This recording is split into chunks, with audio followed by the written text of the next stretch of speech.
E tem informações a respeito do planeta X, Hercólobos, Marduk, Nibiru, né, o termo técnico, de acordo com a própria NASA, com a própria equipe do professor, né, do astrofísico Robert Harrington, esse objeto, né, o termo científico seria algo como se fosse uma anã marrom.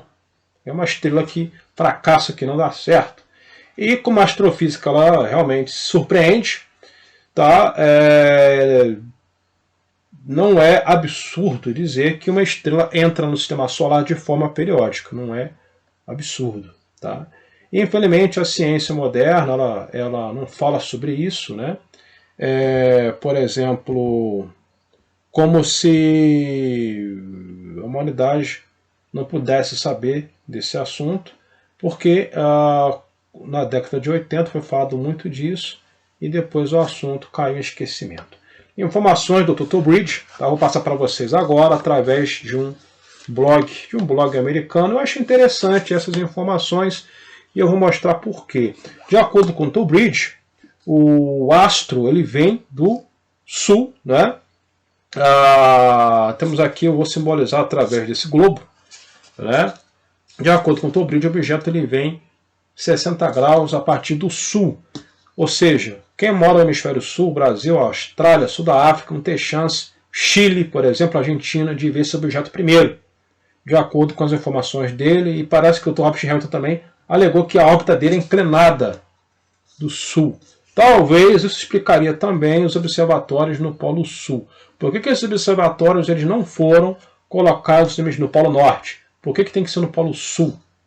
Né? Talvez para poder registrar a energia desse objeto e talvez até tentar observá-lo.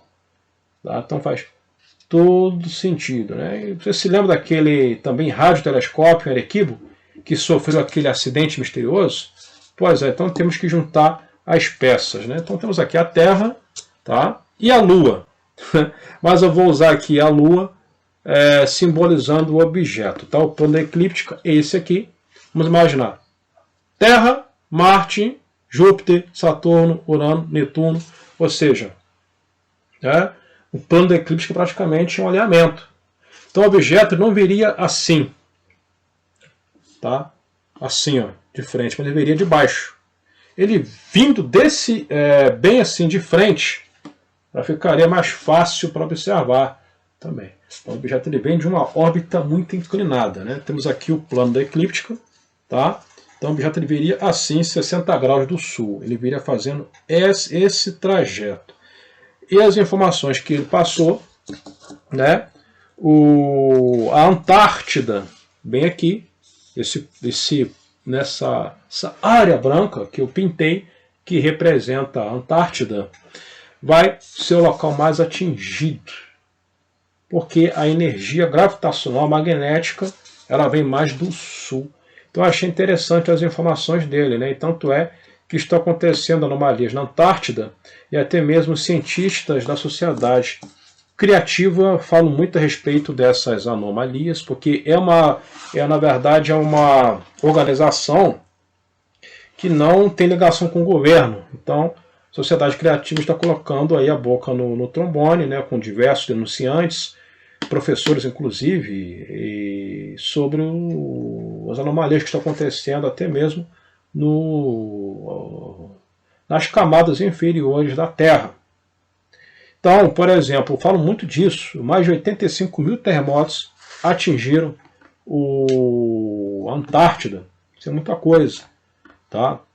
Ou seja, em pouco tempo, inclusive até um terremoto de 8.1 que gerou um pequeno tsunami com onda de 20, chegou até mesmo aqui no Brasil com ondas de meio metro de altura. Se fosse um pouco mais forte, poderia ter causado muita destruição aqui. Então eu abordo tudo isso que é mais antigo nos canais, Olhos no Céu, Conexão UFO, sabe muito bem. Agora vamos para as informações para não ficar um vídeo muito longo. Tá? Mas eu achei muito lógico porque realmente estavam tendo, né, pelo menos alguns anos atrás, uma onda impressionante, absurda. Os inscritos antigos sabem muito bem, uma onda absurda de terremotos na Antártida. E até mesmo o derretimento acelerado das calotas polares também pode ter ligação com esses terremotos, pode ter ligação com aí a intrusão do magma.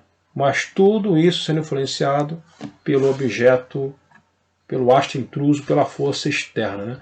Agora vamos ver o que está escrito no blog. Então o blog diz assim, vou até ampliar.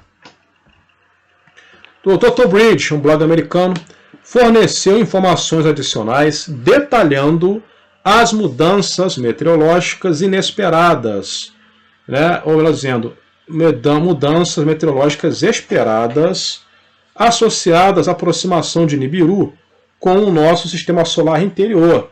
Os dados do Serviço Geológico disse que o Dr. Bridge indicam claramente que Nibiru está influenciando as condições atmosféricas no futuro previsível. E o nosso planeta sofrerá consequências terríveis à medida que a órbita de Nibiru se aproxima, a estrela escura e também seus 7 planetas em órbita da Terra. Partes do hemisfério sul serão remodeladas pela presença de Nibiru.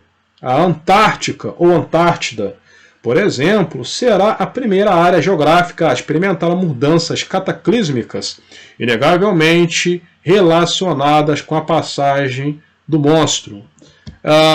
O SGS, que significa Serviço Geológico dos Estados Unidos, sabe há anos que a Antártica será devastada pela abordagem de Nibiru, disse o Dr. Bridge. Isso ocorre porque Nibiru é uma órbita, possui uma órbita elíptica muito alongada, como se fosse um cometa, eu sempre falo disso, em relação ao hemisfério sul. Portanto, as pessoas que vivem nessa parte do mundo verão Nibiru primeiro e serão as primeiras a experimentar tudo o que Nibiru traz consigo. E não está trazendo nada de bom. Por exemplo, a plataforma de gelo Rony provavelmente se separará do continente e será levada para o mar de Weddell. Isso fará com que enormes icebergs sejam levados em direção à Nova Zelândia, à medida que o gelo atinge águas mais quentes, derreterá rapidamente, causando um aumento significativo do nível do mar. Isso já é projetado até mesmo no mundo. No Brasil, o aumento da água, do mar, de uma forma acentuada. E não só isso, inclusive tem cientistas que acreditam que conforme as placas de gelo, os grandes icebergs, montanhas de gelo, elas podem trincar e cair de uma vez só no mar e gerar tsunami. Inclusive tem cientistas que acreditam que isso já aconteceu no passado, quando o planeta aqueceu, as placas elas se desprenderam, caíram no oceano e geraram tsunamis imensos. Isso é uma possibilidade. Então podem ocorrer também tsunamis quando essas placas de gelo, esses icebergs, se desprendem de uma vez só e caem no mar. Claro, libera energia. Não é? Massa vezes aceleração, é fórmula de física, força igual massa, muita massa vezes aceleração. Então essa energia ela bate no oceano e libera um tsunami. Tem sentido. Isso não é o pior. A plataforma de gelo Ross, a maior do mundo, com 487 mil quilômetros quadrados, aproximadamente o tamanho da França, também pode separar-se do continente, fazendo com que aglomerados montanhosos de gelo flutuem para o sul, em direção à Nova Zelândia e também à Austrália. As tempestades polares, diferentes de todas as que o mundo já viu, devastarão o continente e em conjunto com um aumento acentuado da atividade sísmica e também vulcânica. O Monte Saipo, um dos maiores vulcões ativos da Antártica, certamente entrará em erupção, enviando uma nuvem de cinzas mortais para a atmosfera, diz o Dr. Bridge. Este será o início de uma mudança polar, disse ele.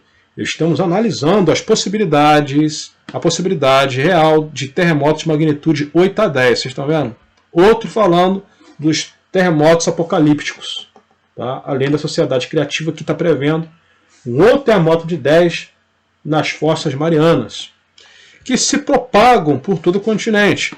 Adicione a isso várias supererupções, e isto irá abalar a Antártida até aos seus alicerces. E isto é apenas o começo da brincadeira. O que acontece na Antártica é apenas um precursor do que acontecerá em todo o planeta. A devastação começará aí e depois se espalhará rapidamente. Nibiru, ao que parece, destruirá completamente parte do mundo e tornará parte dele inabitáveis. Embora o Dr. Tobrid acredite que o hemisfério sul suportará o peso da era de Nibiru, ele exorta as pessoas nas partes norte do mundo a se preparar para o pior. Quando questionado sobre como Nibiru influenciaria a América do Norte, o Dr. Tobrid também disse: a geografia da América do Norte mudará para sempre. O aumento do nível do mar e os terremotos submarinos gerarão tsunamis ao longo do leste-oeste da costa do Golfo dos Estados Unidos. Estas ondas gigantescas, afirma ele, envolverão as cidades costeiras dos Estados Unidos, destruindo-as. Lugares como Nova York, Miami, São Francisco e muitos outros serão extintos para sempre. As informações do Dr. Tobrid sugerem que novos litorais existirão a aproximadamente 160 quilômetros a partir do interior de suas localizações atuais. Curiosamente, esses dados correspondem aos avisos emitidos por outros denunciantes e também investigadores de Nibiru.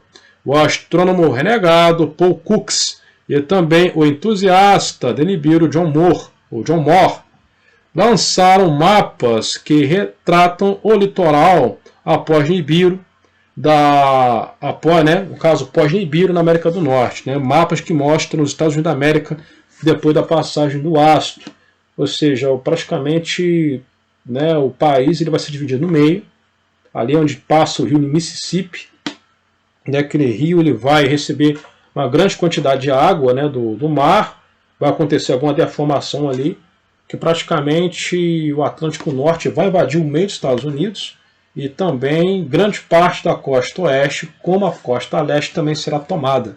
Unidos é algo que a Marinha Americana elaborou, então seria algo científico.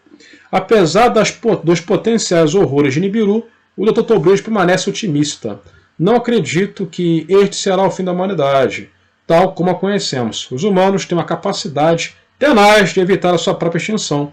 Nossas vidas, daqueles que sobreviveriam a isto, serão mudadas. Já sobrevivemos isso antes e também sobreviveremos novamente, né? Ou seja, o que eu quero dizer é o seguinte: o que eu entendo dessa informação é que, claro, né, grande parte da população mundial será arriscada, será eliminada, como foi no passado, na época de Noé, na era de Diluviana. Eu fiz esse esboço, então vemos Mercúrio, Vênus, Terra, Marte, enfim, todos os planetas alinhados, tá? Estabilizados. Pois bem, o objeto ele vem por baixo. Tá? Então essa é a órbita dele, ele vem bem por baixo e, de acordo com ele, o hemisfério sul da Terra, né, que mais vai ser atingido de início, por onda de terremotos, Antártida inclusive, mas não só ali, conforme ele vem se aproximando, né, todo o planeta vai sentir. Notem uma coisa, eu desenhei essas linhas representando a energia dele, ou seja, a onda gravitacional que ele vai projetando à sua frente, né? E claro, vão atingindo aonde? Vão atingindo o sul do planeta, acelerando a quantidade muito grande de terremotos e talvez até mesmo estimulando o manto, né, a se ativar muito na Antártida. Meus amigos, esse tipo de informação de vídeo você só tem aqui. Conexão pro Brasil, Olhos no Céu. Você não vem outro. Só aqui. Vocês que gostam do tema do assunto, só aqui. Tudo bem, eu falo de OVNIs também, outros assuntos, mas eu sempre vou falar do Hercólogos, enquanto Deus me der força. Então vocês que gostam do assunto, é importante, né, também se inscreverem, tá? Bem bacana aí essa lógica, bem bacana entre aspas, né? Eu queria dizer que faz sentido, tá? Faz sentido. Espero que vocês tenham gostado. Eu acho que é só isso mesmo que eu tenho para falar para vocês, tá? Por hoje é só. Uma órbita muito alongada que vem lá de confins do sistema solar, muito alongada, como se fosse um cometa. Tá? E claro, quando ele estiver se aproximando do Sol, é que eu sempre falo nas lives. Então, conforme ele vem vindo, estou passando aqui o cursor do mouse, aí ele vai ganhando altura. Aí, claro, aí o hemisfério norte vai começar a ver também. Quanto mais ele se aproxima do Sol, Por isso que todo planeta vai ver nos momentos finais, quando ele estiver fazendo periélio do Sol. Quando estiver fazendo periélio no Sol, todo mundo vai ver. Mas aí, meus amigos, já vão estar acontecendo terremotos aí de 9, de 10. Aí já vai estar acontecendo o filme 2012. Ok? Joinha, compartilha, até mais. Até a próxima. Até o próximo vídeo.